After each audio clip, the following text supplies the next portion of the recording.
Salut, bienvenue à la chronique de Jay, ici c'est Django Bay. Aujourd'hui nous recevons une légende. Et je sais que pendant l'émission je dis beaucoup de légendes. Mais ça c'est pas moi qui le dis, c'est les gens qui le disent. Il a créé des mouvements, il a même engendré les fils dans le mouvement et il demeure toujours dans le mouvement. Mesdames et messieurs, Teddy Benzo.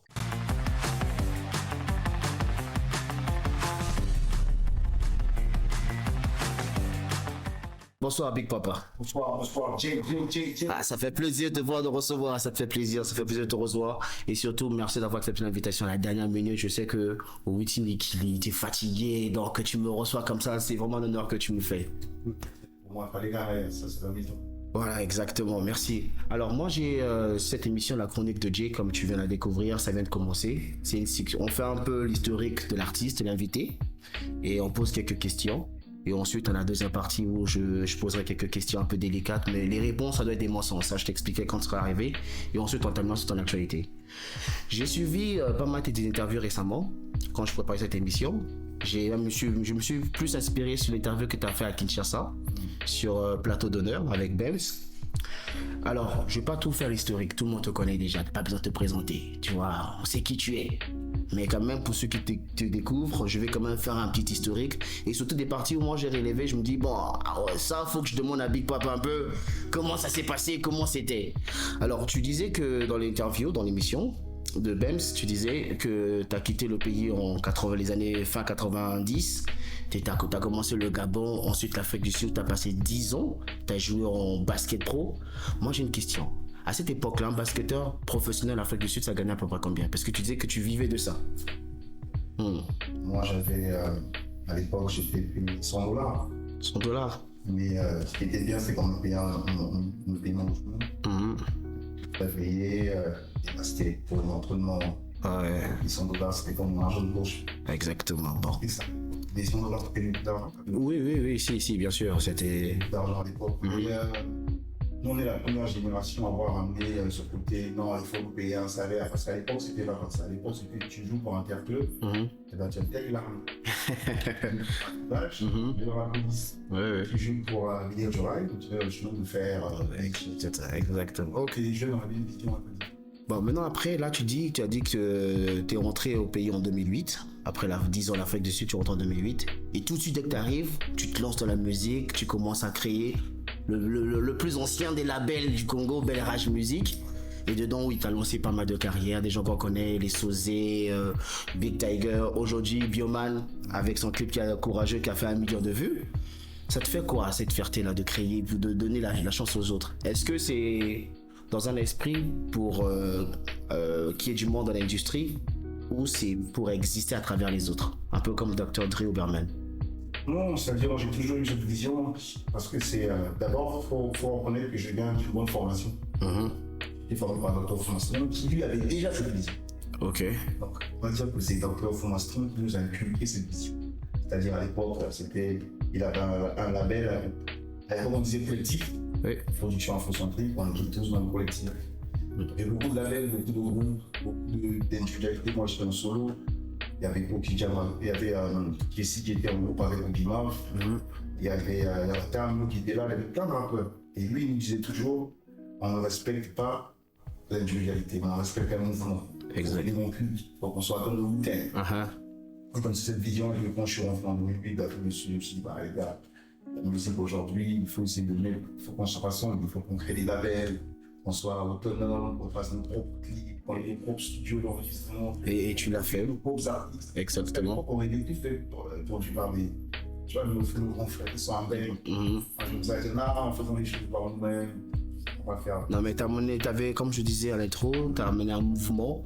Surtout à l'époque de Ponto Connexion, nous on le regardait depuis Brazzaville ici, comment ça pétait là-bas à Pointe-Noire. Pour répondre à des questions, production, pas pour se vanter ou pas pour montrer quoi que ce soit, c'est juste pour continuer à répéter cette vision que le Fondation nous a inculquée. Moi je me dis, nous, c'est pas pour exister à travers les autres toujours. C'est aussi bien d'exister à travers les autres, moi je trouve. C'est-à-dire qu'aujourd'hui, il faut reconnaître que le hip-hop aujourd'hui n'est pas celui d'hier.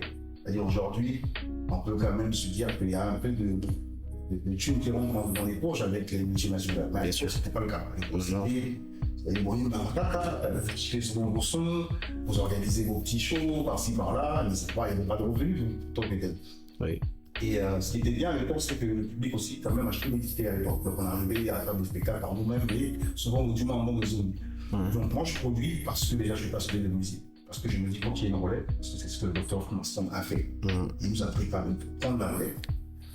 Exactement. On va pour ça, parce qu'il faut qu'il y ait une suite de continuité. Et deux, je me dis que la musique, c'est aussi un partage. Je pense qu'un artiste se doit de collaborer avec. Ça, c'est un bon état d'esprit parce que généralement, comme je dis souvent, il y a des artistes, il y a eu des légendes. Comme en France, par exemple, les Cyniques, ils sont partis tout seuls. Il n'y a pas quelqu'un qui est resté derrière, qui dit pour représenter Cynique, ou même Cynique apparaît mon featuring, il n'y en a pas. Et ça, ce que tu fais, ça, vraiment respecte, et surtout avec le Bioman que tu as donné à KTK, avec conférence de presse, on dirait transfert de foot. Mais ça, c'est une chose. Parce qu'aujourd'hui, Bioman, ça pète quand même. Ça marche bien. Voilà. Maintenant, toi, en 2013, parce que tu disais dans l'interview, et moi ça m'a surpris. Je me disais un peu plus tôt, mais tu disais qu'en 2013, c'est là que tu sors ton album Illicite, avec le classique Angers. 2013, c'est pas tard, c'est pas la bonne année où c'est peut-être que tu as changé les années. Là, il faut corriger les choses. Le pays, on appelle la guerre 97, c'est-à-dire que 98, tu vois, fin 80, donc 99, début 99, milieu 99. Je pars au Gabon et du Gabon, je pars en France. Je fais 10 ans, je rentre en 2008. Quand je rentre, je ne me lance pas directement au tour pour le bon mic. Derrière, je fais des pros. Ouais. Parce que quand on a perdu les autres instants, depuis le pays, je n'avais plus l'instant. Donc je me dis derrière, je faisais des pros. Et donc quand je reviens, j'ai fait les pros des albums avec le grand frère de Benjamin Epstein. Ok. Voilà. Et donc quand je rentre au pays, je vois un pote à moi, je me dis, ah tiens, moi j'aimerais bien reprendre le mouvement, mais d'abord en faisant les pros, en faisant les démons. Ah, tu étais beatmaker. Je fais dans l'époque, dans ça, beatmaker, graphiste, on a tout fait. Ok. Et donc je suis à Bacchus, mais d'abord je reviens un peu de beatmaker, comme tu vois, quand je faisais les pros, je vas rapper, et puis faisant des spectacles. Donc on a produit des spectacles. J'ai produit, on a eu à faire le concert de Foxy, C'est des arts, oui. À 30 ans. C'était la journée du pop. Ça marche super fort, la nouvelle salle, c'était nickel. C'est Bacchus qui va lancer une compilation. Et là, on est toujours en 2008, là. On est dans les 2010. Ok. Il y a tout Bourse. Il sort son album d'abord. Bacchus, que je produis au moins 10 sons. En termes de prendre de comédie. Ok. Après, il va faire une grosse combinaison qui est une compilation. Il avait remis beaucoup d'anciens rappeurs et tout ça. Il me dit, écoute, t'arrêtes d'être derrière le matos à faire des potes. Il faut que tu passes, tu devrais devant le frère. Oui. Moi, je ne peux pas faire les deux. Non, son terrain, je le frère, il est très bon. C'est là où Bacchus m'a même voir Zosmi. Ok. Quand je fais la connaissance de Zosmi et que je décide d'arrêter de faire le beatmaking pour revenir devant le micro. Et donc, c'est là où j'ai commencé à faire le morceau pour Ange Bélon, Osiri et tout ça. Et je décide de sortir le mix Street Business qui est sorti. Street Business, oui, exactement. Oui. Après, pourquoi un titre anglais, Street Business? Parce que j'avais encore l'influence anglophone. Moi, je venais fraîchement de l'Afrique du Sud. Même un peu en français, c'était un peu chaud pour moi à l'époque. C'était beaucoup plus anglais qui dominait. Parce que le cerveau réfléchit encore en anglais. Et donc, je fais la mixtape Street Business de la rue. Après, il y a beaucoup de morceaux à l'intérieur. Le morceau, j'ai des noms pète. Oui. Non, Ange Démon n'est pas dans l'album. Enfin, Ange Démon, dans l'album, c'est comme un bonus track. Ok. Donc je le remets dans l'album. Ok. Parce que la Street Business sort en début 2012 et je sors l'album illégal fin 2012, début 2013. D'accord. Donc j'ai juste profité, j'ai juste surfé sur le buzz de la mixtape, sorti l'album. Et donc je remets Ange Démon dessus. Et après, par contre, le morceau qui a produit l'album, c'est Mon Amour. Exactement, Mwanamboka. Et d'ailleurs, après plus tard, tu sors un autre album où tu l'appelles Mwanamboka également. Voilà, Mwanamboka Soldier. Et ça, c'était un très bon album, notamment les morceaux, les featuring qu'on a vus. Et il y avait, à cette époque-là, on s'était rencontrés à Pont-Noir. Tu avais une vision de créer ce que tu appelais toi la Maïcha Family. Yes. Est-ce que tu étais toujours dessus? Non, parce que les gens n'ont pas compris, justement. C'est-à-dire que pour nous, quand tu es avant-gardiste, c'est qu'il va très loin. Je dis, c'est dans le futur, tu es visionnaire. Les gens ont l'impression que tu fais ça pour. Tu vois ce que. Pour de mauvaises raisons. C'est-à-dire les gens pensaient que je faisais Maïcha parce que je voulais encore contrôler les petits. Et c'est parce que moi, quand j'ai fait le rap, je suis quand même mentionner que il n'y a pas eu que des belles histoires. Bien sûr. Moi, j'ai toujours déploré le fait que mon Tarzango, on allait investir en produit de jeu. C'est la même personne que les gens critiquent encore pour dire ouais, il est faux, il bloque le petit. Ça, c'est pas bien du tout parce que aujourd'hui, vous allez remarquer que le rap, déjà quand je parle du rap, moi je défends jamais, oh, moi je suis rap. Ok. Rap, des alarmes péjoratifs chez nous, être rappeur. Il faut le reconnaître. À l'époque, être rappeur, c'était un problème. Bien sûr. Fumer, des voyous. C'est ça la connotation qu'avaient les rappeurs. Ouais. Nous, on est venu avec une vision nouvelle. Ça va bien, il faut parler comme ça, en verlan. Et puis, soin de game. Mais si la fouille, on a commencé à former les petits pour que eux, derrière, puissent emmener la vision plus loin. Mais on est indépendant. On n'a pas de budget. On fait avec les moyens de bord. Ça veut dire qu'il faut poser la stratégie de la sortir. Il faut poser la leader. Il faut d'abord déterminer qui sera l'artiste porteur et un label. Bien sûr. Mais c'était moi. Parce que moi, je suis le visionnaire. C'est moi, dans mon protocole. On a mené bien comment avant de bloquer une chose. Non, vous devez juste vous réjouir du fait que je vous donne de la lumière, où je mets de l'argent, où je mets de mon énergie dans le projet. Je sais que ça, quand tu parles de ça, parce que j'avais suivi un petit extrait sur internet avec un jeune artiste à toi dans du milieu, en ce moment qui cartonne bien. Il faisait un peu référence à ces histoires-là, mais je pense qu'aujourd'hui ça a évolué cette histoire. Oui, ça a évolué, mais on vit ça du jour au jour. Je pense que Jay a eu à faire de la production. Ouais. Et tu vas pas me dire qu'aujourd'hui tu n'as pas goûté à ça. Si. De reconnaissance que les Goran, il faut un coup franc. Parce qu'il faut que les gens comprennent. Le rap, les gens n'ont pas cru au rap. Les gens n'y croyaient pas, c'est vrai. Les gens n'ont pas cru au rap. Mais revenons à toi, mais toi au moins y cru parce que quand tu sors un premier album et que tu en sors un deuxième, c'est que tu y crois toi personnellement et que les gens croient en toi. Oui, moi je suis un passionné. Oui. Moi déjà à la base, quand on faisait le rap, c'était pas parce qu'on voulait des milliardaires. On faisait le rap parce qu'on était des passionnés de rap. Est-ce que jusqu'aujourd'hui c'est toujours la passion ou c'est... Parce qu'on était des passionnés. On avait une vision business. Bien sûr. Tu as vu, on avait fait des produits dérivés, casquettes, t-shirts. Parce qu'on était des visionnaires, on se disait, ouais, on peut vendre nos casquettes pour financer nos concerts, nos albums, nos mixtapes. Maintenant, après, ça a évolué dans le sens où aujourd'hui, les jeunes ont compris que c'est pas facile. Tu peux être talentueux, mais la production, c'est autre chose. La production, c'est le financement. Ouais. C'est le financement. Beaucoup de jeunes ont compris ça et ils deviennent très réticents à vite retenir leur respect. Avant la sortie de ton dernier album, Mon Avocat Soldier, tu avais sorti toujours dans le... On a répondu à la question de Maïcha. Oui. Donc Maïcha, c'était une vision d'ensemble. C'était pas un groupe, c'était pas un label, c'était un état d'esprit. Oui. Parce qu'à l'époque, vous avez remarqué que les Nigériens étaient venus avec une force. Quand Jonathan qui sort un projet, tout le monde relaie l'information. Les Nigériens ont pris la même vision, les Nigériens. Moi je me dis pourquoi pas nous. On se plaint ici que quand on fait des concerts, il y a certains, on peut donner des gros cachets, mais d'autres, c'est des. Tu vois ce que je veux dire? Je comprends. La vision de l'IA, c'était construire la force mutuellement.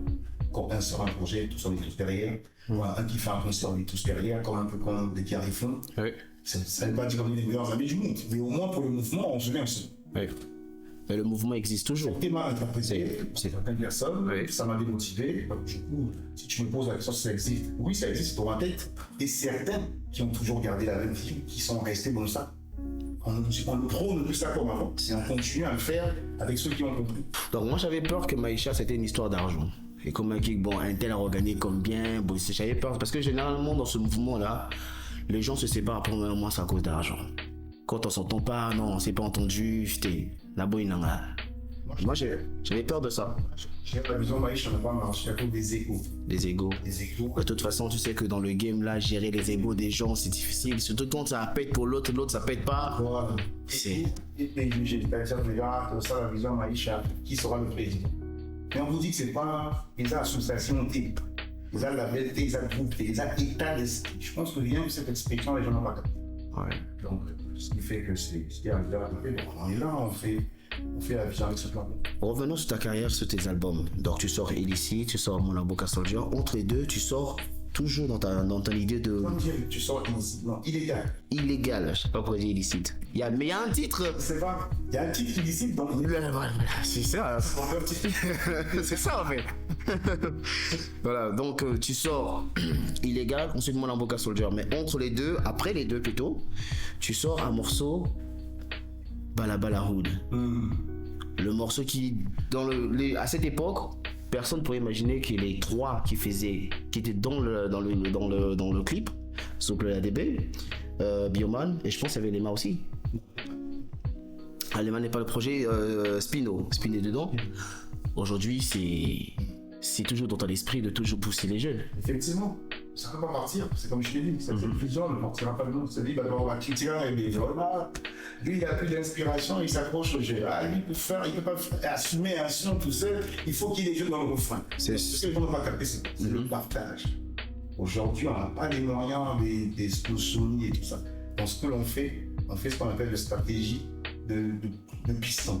Oui. Si je mets un jeune qui a de la vibe sur ma refrain, il va se faire remarquer. Bien sûr. Quand les gens viennent écouter du bien, après ils vont poser l'action, mais c'est qui celui qui a fait le refrain? Il est bon. C'est une manière pour moi de donner la place aux jeunes.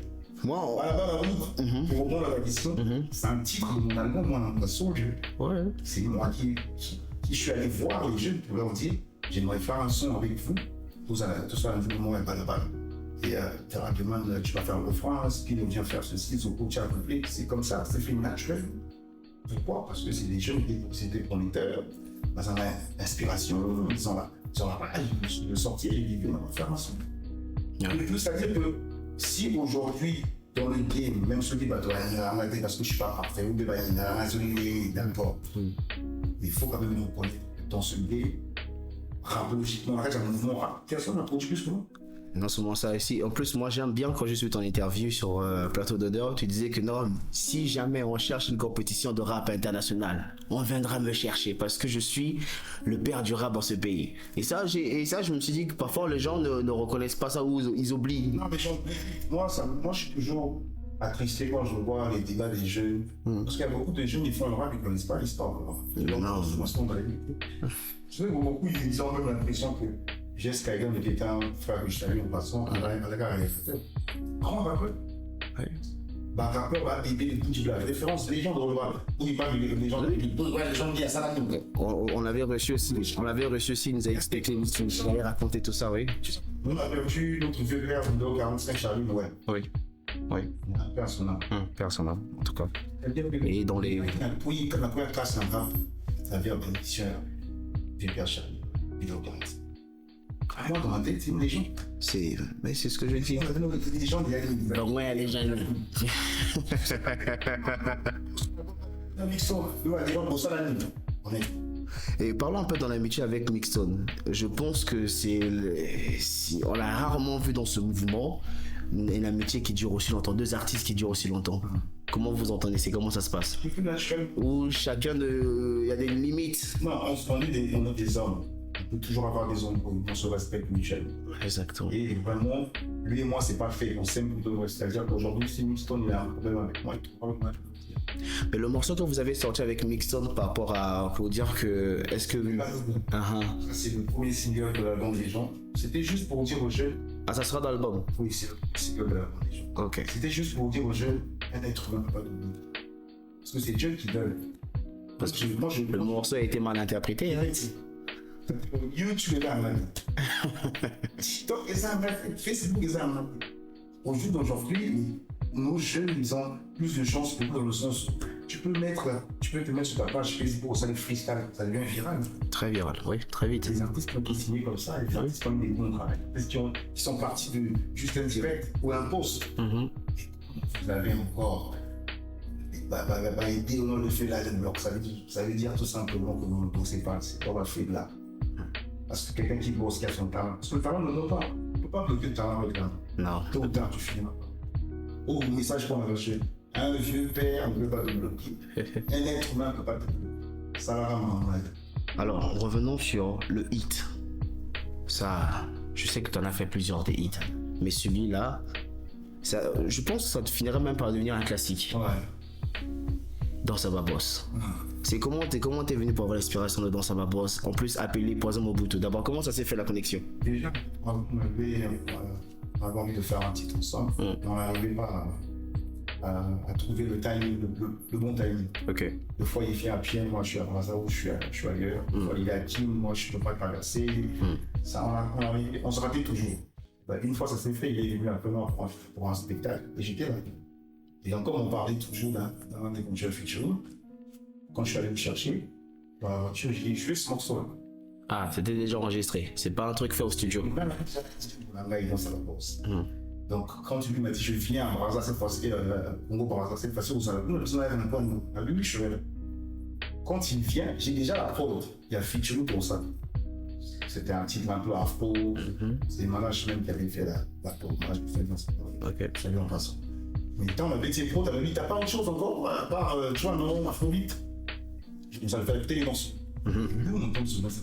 Dès qu'il a écouté, ah ouais, je sais que c'est pas moi, c'est après, on a complètement l'enfant avec ça. Voilà comment ça s'est fait, il a déjà son morceau. Ah, mais je pense qu'il a enlevé le mauvais couplet. Je pense qu'il a enlevé le mauvais couplet. Non, c'est moi qui ai choisi d'enlever, parce que j'avais deux couplets. Oui, mais je pense que... Ah, c'est toi qui as choisi d'enlever le couplet. Ou c'est pas lui? J'ai enlevé le couplet au début. Oui. Voilà, ça c'était le deuxième couplet. Ah, on a deuxième couplet, papa. Non, mais quand c'est comme ça, tu sais, en tant que rappeur, il y a toujours, quand tu fais un son, tout le monde te dira. Tu vois, tu sentais que dans là, pour mes couplets, j'étais un peu léger. Le deuxième, ça fait la folie.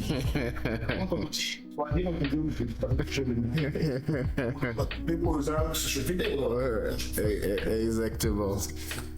On va revenir sur ton actualité, parce que je sais que comme je disais à l'amitié, tu reviens fraîchement de Schengen, et tu es rentré, tu es un peu fatigué, mais je veux qu'on en parle. Mais avant qu'on en parle, qu'on arrive là, je sais que quand les gens voyagent, parfois M. Bakary apprend le tourisme.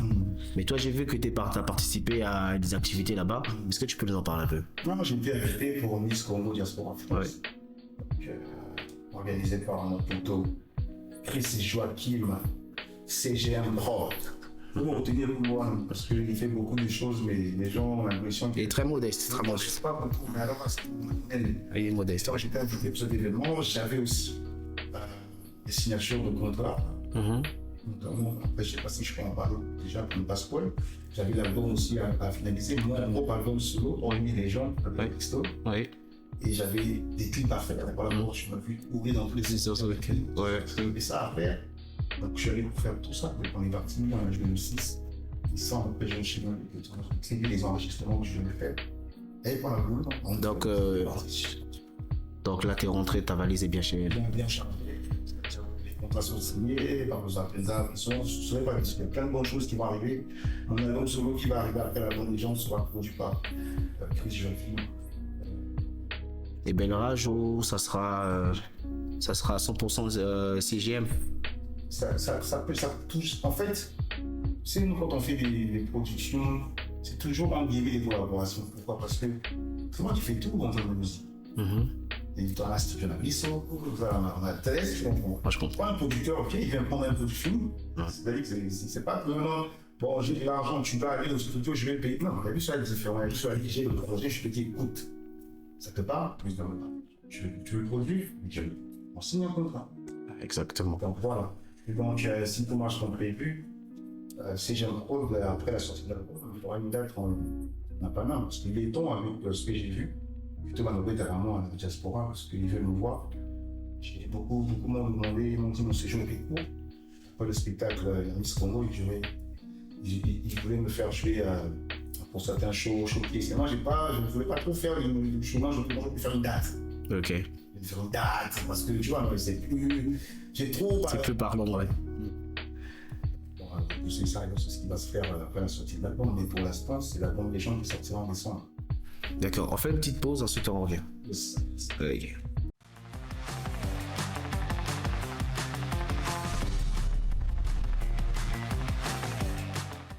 Alors, Big Papa, on vient à la deuxième partie de l'émission. Cette deuxième partie-là, nous, on l'a intitulée « Je veux que tu me montres ». C'est-à-dire que tu me montres. Ah, que je te montre. C'est pas ça, Papa, faut que ça. Si tu veux dire la vérité, c'est ton problème. Okay. Sauf que les réponses que tu vas nous donner, pour nous, c'est des mensonges. Mais si c'est pour toi, c'est des vérités, t'es libre. Donc, tu vas en découvrir avec des gens. J'ai une petite série de questions que je vais te poser, 10 tout au plus. Hein.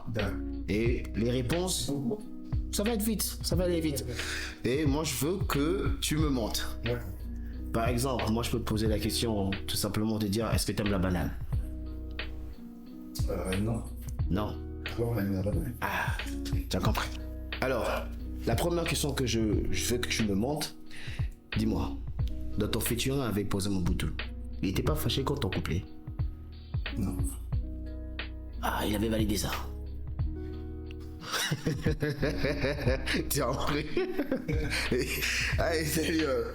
En ce moment, t'as sorti deux trucs. Tac, tac, back to back. De freestyle. De freestyle. Back to back. Back to, voilà. Le roi et retient le nom. Est-ce que c'est pas destiné à quelqu'un? Destiné à qui veut bien se l'approprier. Ok. Est-ce qu'il y a un jeune rappeur qui peut battre Big Papa? Non, aucun rappeur qui va. Ça, c'est la vérité ou c'est le mensonge? C'est la vérité. C'est facile à prendre. Ah, ben moi, je veux que tu me montes, hein. Ouais, Alors, pour toi, le rap était mieux avant ou vrai ou faux? Le rap était mieux avant. Ouais, là, je veux quand même que tu développes un petit peu. Mais tu poses la old school, si le rap était mieux avant. C'est mon univers, je veux dire toujours c'était mieux avant. Parce que ce qui se fait aujourd'hui, honnêtement, c'est reste à bizarre. Le Congo est mieux que Paname. Oui. Tu es sûr? Oui, 200%. On l'a dit, c'est un mot. C'est souvent ça ta réponse. Y a pas. Oh bah métro, bah ni plutôt dans la métro. Hein. Mais via la métro, vu les appels, je dois être à l'aise avec soi-même, être libre, de se sentir chez soi. Tu aimes plus le basket ou le rap? Ah, ça c'est quand même compliqué.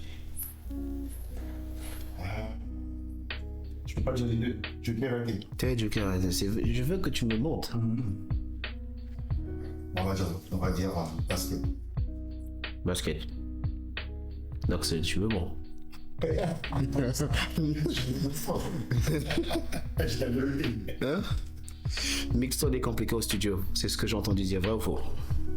Vrai. Donc c'est faux. Quel est l'artiste avec qui tu as travaillé plus difficilement? En termes de difficultés artistiques que tu as eu? En termes de quoi? D'écriture, flow, ou bien entente, synergie? Bon, je dirais que en termes de synergie,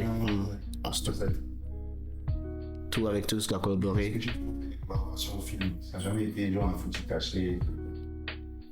Il n'y a jamais eu quelqu'un arrive au studio, bon, ça ne marchait pas, bon, on zappe derrière quand il bouge. Parce que comme je te dis, quand on fait des collaborations au film, c'est différent de ce qu'on foutu caché. C'est plus, par exemple, ce que tu fais, bon, on peut faire un son. Donc du coup, même quand tu te dis qu'on peut changer le refrain, je ne prends pas ça genre mal. C'est tellement bien passé que, Ok. J'avais posé une question à Yabougi ici sur le plateau. Je lui ai demandé que DJ Mbo est meilleur que lui. Ça. Et là, DJ Black, DJ Boogie Black et DJ Mbo qui est meilleur? Je veux que tu me montres. Non, je veux que tu me montres. Non, il n'y a pas de joker, je veux que tu me montres. Aïe. Que je te montre, oui, je dis la vérité. Que je montre. Boogie. Ok, c'est ton choix. Donc DJ Mbo est meilleur. Je reste là-dessus.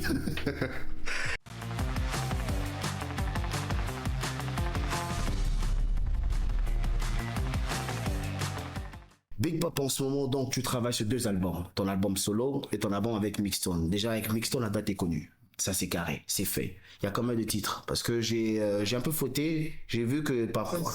On a vu, il y a 13 titres. Ça, moi, par contre, j'ai pas vu 13 titres. Est-ce qu'il y a des featuring sur cet album? Ou vous êtes en que à deux? Déjà, l'album, c'est un featuring. Il y a quand même des collaborations. Notamment avec Rodzan, qui est un bon rapport du Gabon, mon frérot, Rodzan Chadon. Est-ce que l'album, là, ça sera pas un album comme le morceau qui était à sortir avant? Vous allez juste expliquer toute la leçon, les choses. En fait, le rap, c'est pas le respect. Il faut que les gens comprennent que le rap, c'est une musique de compétition.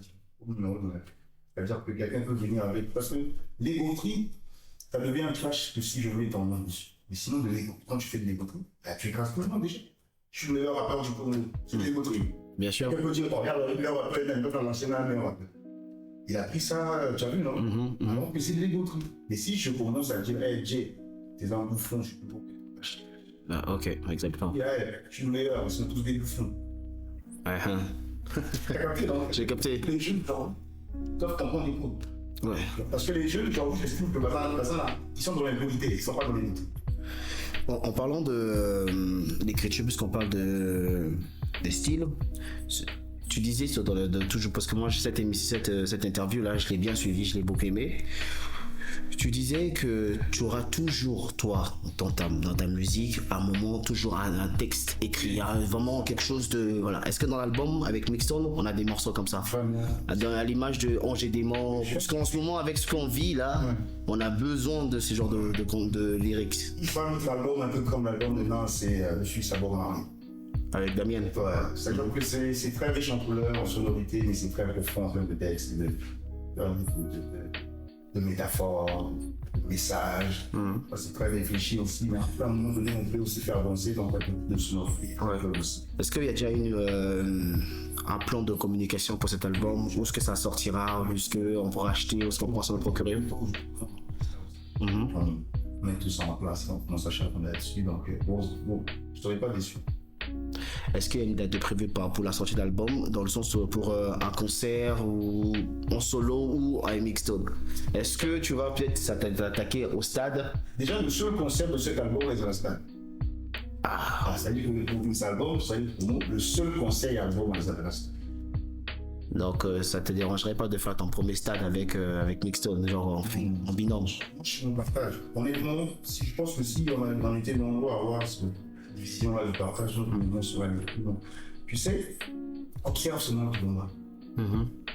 Ils ont un poste. Ils posent sur la question, comment ça se fait des dépendants? Manque d'amour, c'est-à-dire que rendre, il ne faut pas construire toute une nation à rendre impossible. À un moment donné, même si tu vas améliorer la vérité, il faut que cause mon corps pose mon corps. Et la limite, cause, je viens pour cause. On dans la liste, pose. Et je pense que pour la culture, il faut quand même de fois qu'on mette nos de côté. Ça, c'est moi. C'est très bien. Maintenant, ton album, Légende. Ah, t'as changé. Et donc, c'est en référence avec le freestyle que tu as sorti, Le Roi. C'est toujours qui.